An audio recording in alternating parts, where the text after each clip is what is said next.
Bienvenidos al 46º paseo matinal con Sergio Díaz de hoy 10 de junio de 2025. Martes, sin conocimiento en doctrinas filosóficas y políticas, no te embarques. El video del día de hoy lleva por título Marxismo-Leninismo, utopía o distopía. El día de hoy vamos a hablar de un pensamiento que transformó las mentes y las realidades en muchos países durante el siglo XX, que fue el marxismo-leninismo y que se asoció a los conceptos de socialismo y comunismo. Esta doctrina la vamos a tratar en dos videos. El día de hoy vamos a hablar de la doctrina marxista-leninista desde el punto de vista de un marxista-leninista de convicción. Es decir, para entender realmente lo que es una doctrina, un pensamiento, hay que analizarlo primeramente desde las entrañas de ese mismo pensamiento.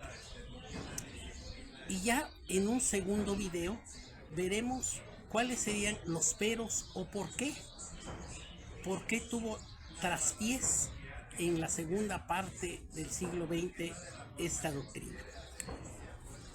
Entonces, antes de empezar, te invito a que si te gusta este tipo de contenido, te suscribas a este canal y le des la campanita para que te lleguen las notificaciones.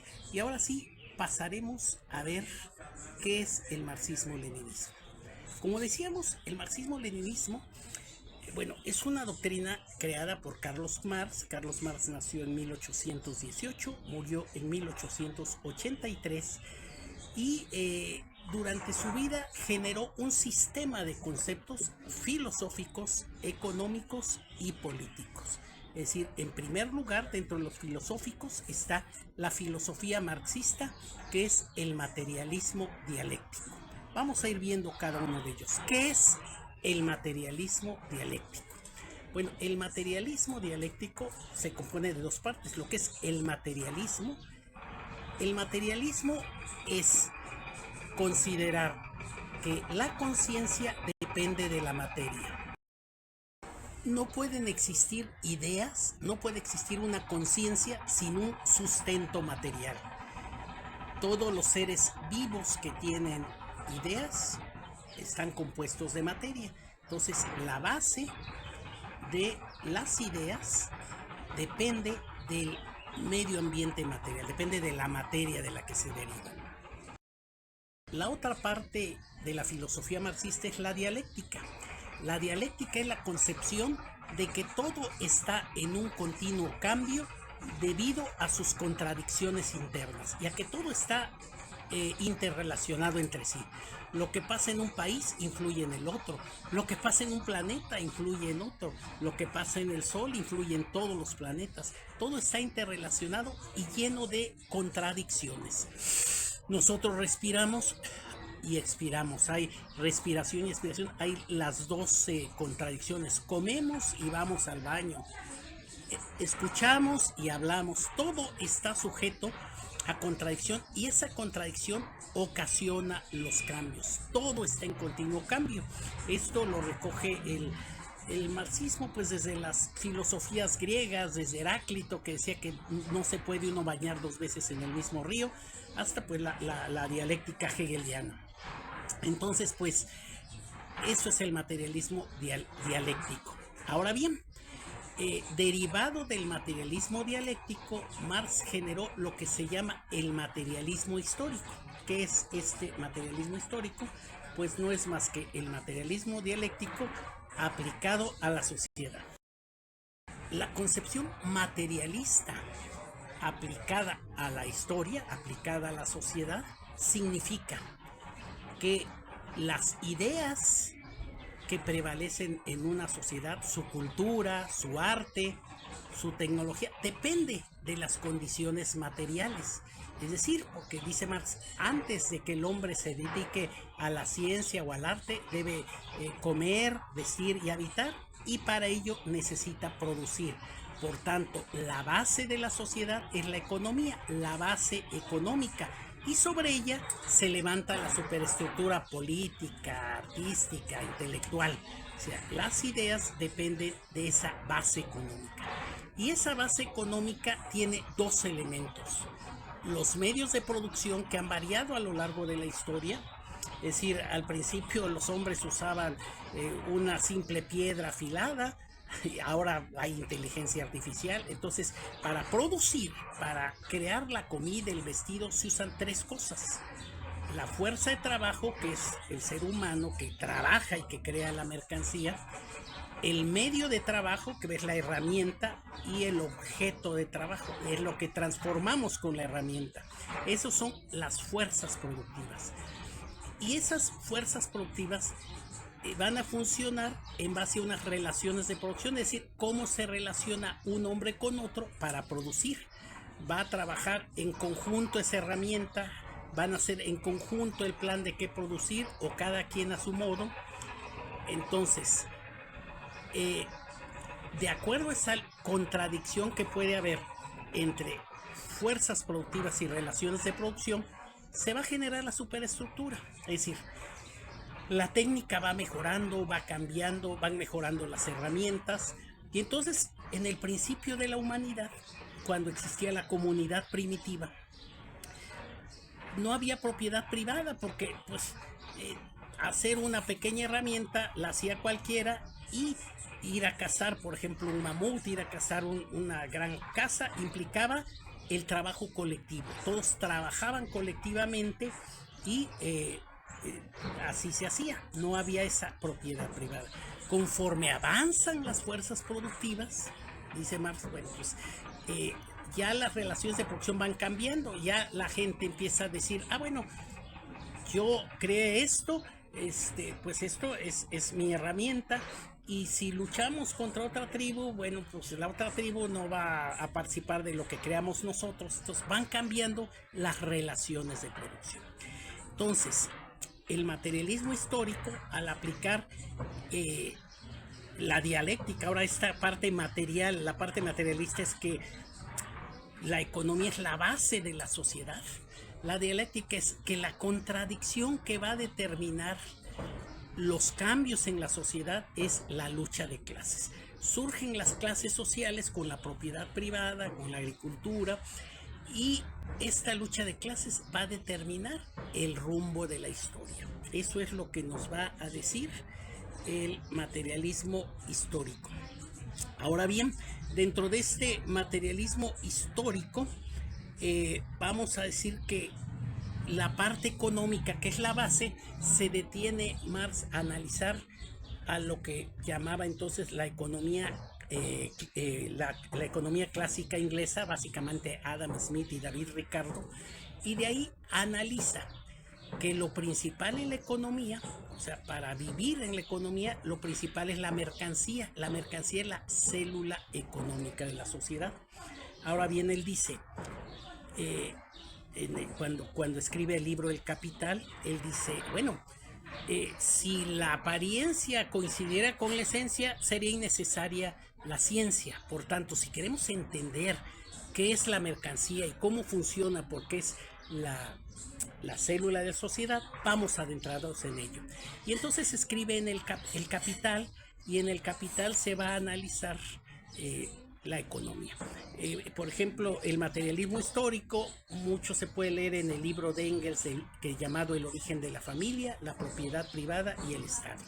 Y esta parte de la economía, pues en el Capital.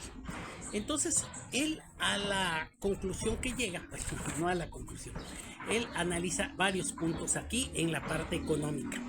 Primero, que el valor de la mercancía depende del trabajo. O sea, no es lo mismo precio que valor, dice. Él va a hablar de los precios de producción en el tomo 3 del Capital, pero en el tomo 1 habla de qué determina el valor de las mercancías. Hay cosas que pueden valer mucho desde el punto de vista de su utilidad. Por ejemplo, la luz del sol. Ahorita estoy en un momento soleado, pero no pago nada por este sol, ¿verdad? El agua de un río es muy útil, pero no pagamos nada. Se paga cuando hay trabajo invertido en la mercancía. Entonces, el valor económico depende del trabajo invertido en la mercancía. Entre más horas de trabajo tenga algo, va a valer más ese algo. Pues esta es la base. Ahora, aquí cuando habla de, ok, ya se creó una riqueza en base al valor, ahora, ¿cómo se distribuye esa riqueza? Bueno, en la sociedad capitalista, en los manuscritos económico-filosóficos de 1844, ahí voy a hablar de memoria, pero recuerdo mucho que algo así dice Marx. En la sociedad capitalista, la riqueza es creada por el trabajador, por el obrero, pero entre más trabaja este obrero, este trabajador, es más pobre. O sea, por más que trabaje, no va a salir de la pobreza. ¿Por qué? Porque él considera que los capitalistas se aprovechan de el trabajo invertido, ellos venden la mercancía y se quedan con el valor agregado creado por el trabajador, se quedan con lo que él llama la plusvalía. Y entonces él dice, bueno, pues esta es la injusticia mayor, hay una enajenación del trabajo, es decir, te quito el valor de ese trabajo que produciste, trabajador, y me quedo con él. Él analiza en este primer tomo unos capítulos largos de la acumulación originaria del capital, donde menciona el que muchos de los grandes capitales se han hecho mediante el robo, mediante la explotación. Entonces, primero los capitalistas, mediante el robo, mediante la explotación, se hacen de enormes cantidades de dinero y eso las aprovechan para explotar y aprovecharse del trabajo del obrero. Esto es la enajenación del trabajo, y entonces esto es lo que él dice que va a ocasionar que esta lucha de clases se agudice y la contradicción entre las fuerzas productivas y relaciones de producción ocasione una revolución social, una transformación social que va a generar un nuevo sistema que es el socialismo. Él le llama el socialismo científico, para diferenciarlo de los socialismos de los que hablaban anteriormente, el socialismo utópico que hablaban autores como Thomas More, Robert Owen, y donde él los considera socialismo utópico. O sea, porque el mismo Tomás Moro hablaba de una isla fantástica como una utopía, llamada utopía la isla, pero él veía, bueno, pues estas son ideas que no pueden cristalizarse, pero el socialismo del que yo hablo no es un deseo, no es una utopía, sino es un proceso histórico que se va a ir dando por esa contradicción que hay entre las fuerzas productivas y las relaciones de producción, que es parte de la lucha de clases y que va a ocasionar una transformación. Y entonces aquí llega después a la última parte que constituye el marxismo, que es el socialismo, que decíamos que él denominaba socialismo científico. Para Marx, el socialismo es una fase de transición al comunismo. Es la primera fase de ese nuevo modo de producción que se llamará comunismo. Para Marx, el socialismo consiste en que se va a abolir la propiedad privada de los medios de producción.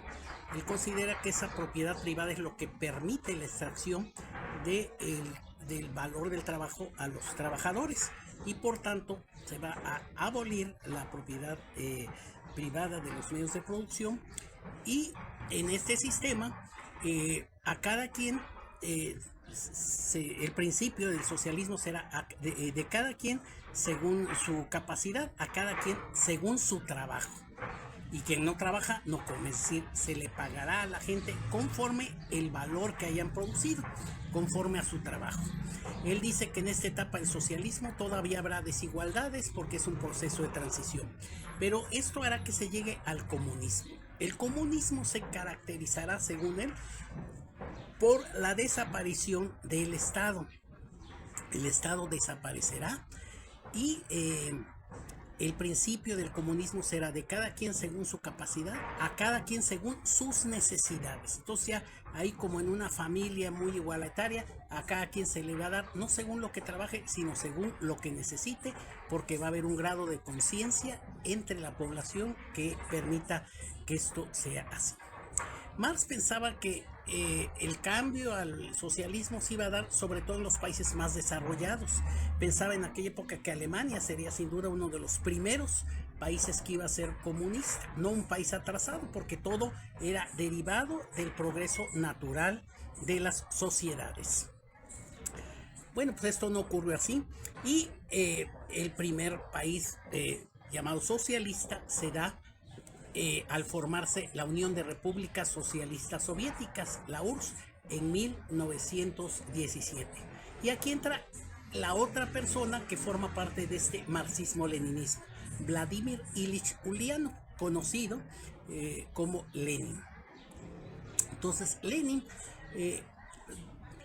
estudió y siguió plenamente la teoría marxista, la alababa totalmente, y él consideró que el Estado, él definía al Estado como una estructura que sirve para mantener el dominio de una clase social sobre otra. Por tanto, él también consideraba que pues en el socialismo el Estado debía de abolirse, pero en principio al pasar al socialismo debería generarse un Estado proletario.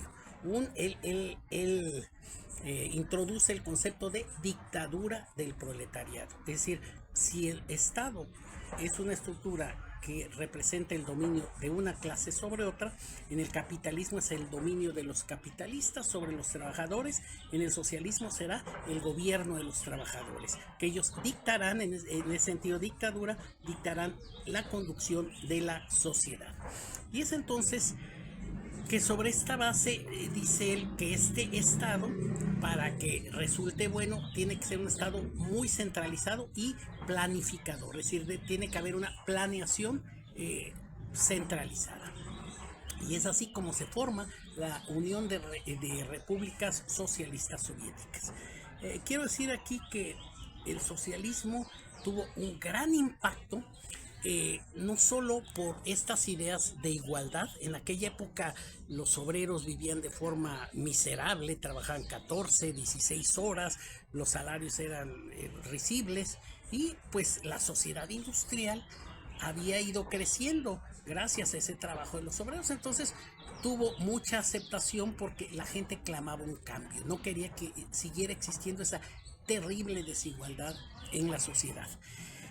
Pero además de esto, en los primeros años el progreso de la Unión Soviética fue bastante grande. Al principio era el único país socialista, un país grandísimo porque tenía 22 millones de kilómetros cuadrados y abarca lo que hoy son 15 repúblicas: Estonia, Letonia, Lituania, Ucrania, Uzbekistán, Tayikistán, en fin, 15 repúblicas. Y poco a poco más países se fueron convirtiendo en socialistas. O sea, después de la Segunda Guerra Mundial se pasó al bloque socialista Bulgaria, Hungría, Rumania, República Checoslovaquia, que es lo que ahora es República Checa y Eslovaquia, Yugoslavia, que actualmente son 7 repúblicas, Albania, etcétera. Luego China también, un país tan grande como China, parte de Corea del Norte, parte de Alemania, la que llamada República Democrática Alemana, y posteriormente llega América, en Cuba. Entonces empezó a tener un desarrollo grandísimo. ¿Y por qué? ¿Por qué esa fascinación? Decía, pues porque en principio los estándares de los obreros mejoraron, ¿verdad? La producción de petróleo creció muchísimo, la producción del acero, en muchas cosas empezó a crecer grandemente la economía socialista, y esto empezó a impactar en los países capitalistas, empezó a asustarlos, y como resultado de eso, en los países socialistas se hacían los planes quinquenales. Bueno, pues también en los países socialistas se empezó a usar la planeación, se empezó a introducir mucho la planeación. Aquí en México se llegó a usar matrices parecidas a las que usaba Leontiev, la famosa matriz insumo-producto. Entonces empezó a introducir la planeación, porque mientras aquí en Occidente ocurría la Gran Depresión del 29-33, esa gran depresión que ocasionaba tremendas inflaciones, que fue, entre otras, una de las causas principales que hicieron que Hitler llegara al poder. Bueno, mientras la Unión Soviética crecía a grandes niveles. Y esta competencia, se creó un mundo bipolar donde parecía que el socialismo iba avanzando y que se iba a cumplir la predicción de Marx de que el mundo en general iba a transformarse a un sistema económico socialista. La producción iba avanzando, los salarios de los trabajadores iban aumentando y en la competencia económica y social iba avanzando en los países socialistas. Por ejemplo, el primer satélite del mundo lo hace la Unión Soviética, el Sputnik 1. El primer animal que sale a órbita al espacio es la perra Laika. Esto fue en 1953, si no mal recuerdo. Por aquí lo tenía. Luego, 1957, cuando la primera perra Laika. El primer astronauta ruso, Yuri Gagarin, lo hace en 1961. La primera astronauta mujer, Valentina Tereshkova, también de la Unión Soviética, en 1963. Entonces, los avances son bastante grandes y parece que esto va a seguir. Bueno, mientras eso ocurría aquí en Occidente, se satanizaba totalmente al marxismo-leninismo, diciendo que el Estado quería llevarse a los hijos para educarlos el propio Estado y quitárselos a los padres. Pero cuando uno militaba en un partido comunista, ¿qué encontraba en el Partido Comunista? Pues en el Partido Comunista encontraba un grupo de personas que habían encontrado su razón de ser. Decían, vale la pena, en vez de vivir en medio del consumismo, de eso que Marx llamaba el fetichismo de la mercancía, o sea, convertir a la mercancía en un ídolo, en un símbolo, en un fetiche. Todo el mundo vive por una mercancía, por tener la más nueva mercancía. Bueno, en los partidos comunistas se impulsaba luchar por un cambio que hiciera que se transformara la vida en una vida más igualitaria, donde se eliminara la explotación. Y entonces en un partido comunista uno encontraba gente que, en vez de que le pagaran, como en los partidos comunistas, yo cuando militaba pagaba una cuota, ¿verdad?, voluntaria, y luchaba uno porque tenía una razón de ser de la vida, ayudar a que la sociedad fuera mejor. Y entonces encontraba uno gente, pues que lo único que querían era eso, organizarse para vivir mejor. Un espacio donde lo que se fomentaba era la solidaridad, la cooperación, la ayuda entre todos, en contrario a ese individualismo que se generaba en el capitalismo, donde lo que se decía es, busca tú cómo sobresales y no importa los demás, olvídate de los demás, avanza tú. Y entonces esto fue lo que era aquí en ese momento los partidos comunistas. ¿Cómo es que esa trayectoria cambia bruscamente? ¿Qué hay detrás escondido que hizo fracasar al socialismo? ¿Qué cosas no se vieron o qué cosas surgieron? Bueno, eso lo veremos en el próximo video del jueves. Por hoy es tu turno, te toca decir, ¿piensas que es viable el socialismo? ¿Piensas que es una utopía que a lo mejor algún día se puede lograr? ¿O consideras que al plasmarse en la realidad reflejó una sociedad distópica, es decir, totalmente distinta a la utopía que se pensaba, con muchos problemas? Dilo. La conclusión de este video es eso, que el marxismo-leninismo en el siglo XX avanzó tremendamente en esa primera mitad del siglo XX, pero hoy día es una teoría que va totalmente en descenso, pero en la próxima ocasión veremos qué es lo que causó toda esta situación. Me despido con la frase del día, que dice, los filósofos no han hecho más que interpretar el mundo de distintas maneras. De lo que se trata es de transformarlo. Dicho por Carlos Marx. Nos vemos el próximo jueves en otro paseo matinal con Sergio Díaz. Hasta pronto.